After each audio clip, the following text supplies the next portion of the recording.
Bismillahirrahmanirrahim. Dalam Islam, kita mengenal ada banyak varian ibadah. Ada sholat, ada zakat, ada puasa, ada haji, ada tilawah Al-Quran, ada zikir, dan sebagainya.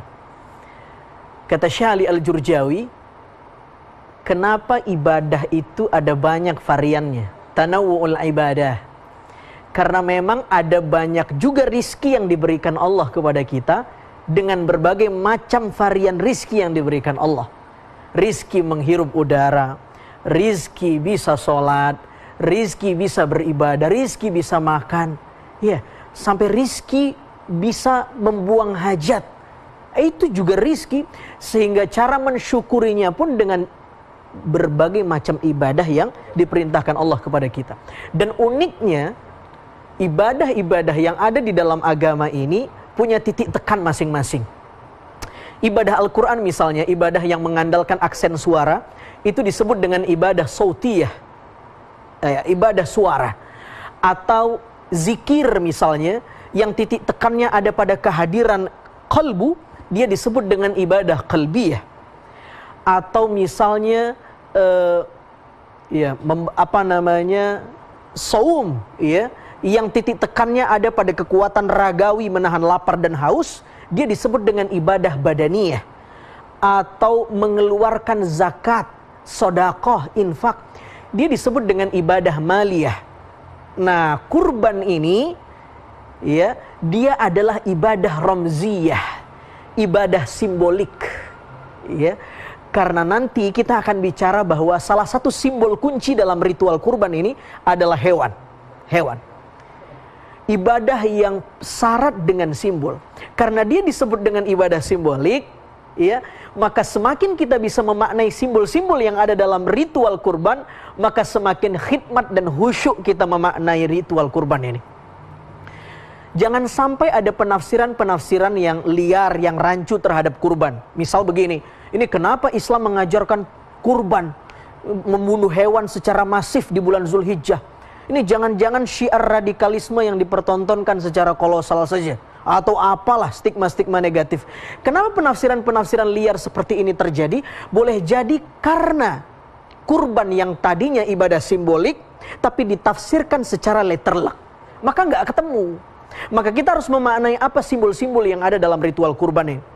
Yang pertama adalah simbol Nabi Ibrahim. Nabi Ibrahim adalah simbol loyalitas penghambaan.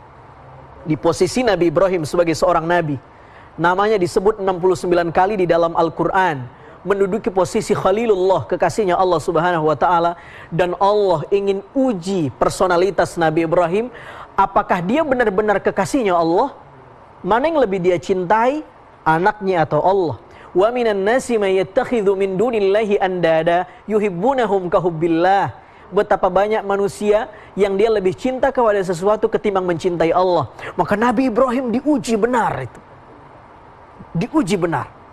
Maka ya, lewat mimpi, Masya Allah, mimpi berkali-kali dengan isi mimpi yang sama disuruh menyembelih anak, Nabi Ibrahim tunaikan mimpi itu.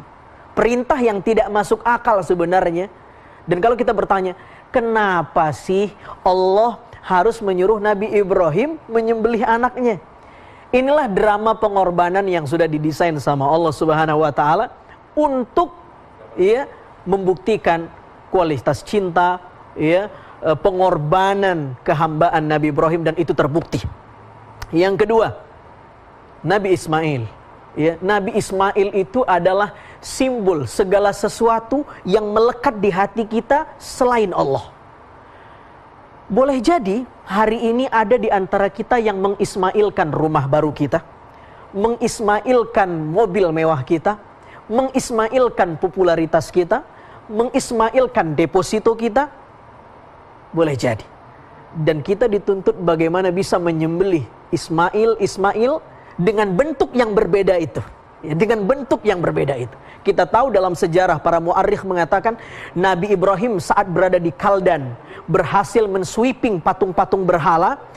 kecuali satu berhala besar yang bernama Marduh. Ketika ditanya kenapa semua berhala ini menjadi tumbang, ternyata Ibrahim punya argumen, itu kapaknya lihat ada di tangan Marduh, berarti Marduh yang hancurkan patung-patung itu. Ya, Allah seakan-akan ingin katakan, hei Ibrahim, kau berhasil mensweeping patung-patung berhala besar itu, tapi bisa tidak engkau menyembelih berhala kecil yang bernama Ismail, yang boleh jadi ada potensi engkau mencintai anakmu melebihi engkau mencintai Allah. Maka Ismail alaihissalam adalah simbol sesuatu yang boleh jadi lebih kita cintai daripada Allah subhanahu wa ta'ala. Yang ketiga adalah hewan itu sendiri yang kita bicarakan di awal. Ini adalah simbol inti dalam ibadah kurban, simbol kunci. Dimana kenapa harus hewan? Yang pertama, Allah ingin ajarkan agar kita yang menyembelih nafsu hewani dalam diri kita. Yang kedua, kenapa Ismail alaihissalam dibadalkan dengan seekor kibas? Karena Allah ingin ajarkan pada akhir drama pengorbanan ini, seolah-olah Allah ingin katakan tidak boleh membunuh manusia atas nama apapun tanpa alasan yang tidak dibenarkan. Karena pada masa itu kalau ada permintaan, ya, ada sesuatu yang dimintai oleh masyarakat, maka cara mempersembahkan atau menuntut permohonan kepada para dewa saat itu adalah dengan menumbalkan anak manusia agar permintaan mereka dikabulkan. Menumbalkan anak manusia.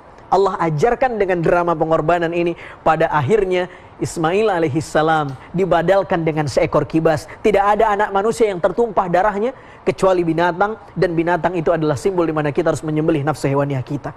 Yang terakhir adalah takbir. Kita disunnahkan memperbanyak takbir di hari Id nanti. Takbir adalah membesarkan Allah. Maknanya adalah jangan sampai kita berucap takbir, ternyata di hati kita ada tujuan, ada tendensi, ada niat yang lebih besar dibanding ucapan takbir itu sendiri. Mudah-mudahan semakin kita mentakbirkan Allah, semakin kecillah urusan-urusan kita ini. Termasuk COVID-19 yang hari ini masih menghantui kita, yang kita anggap besar. Insya Allah dengan takbir di hari Id ini tidak ada yang lebih besar dibanding Allah subhanahu wa ta'ala, Allah yang maha superioritas.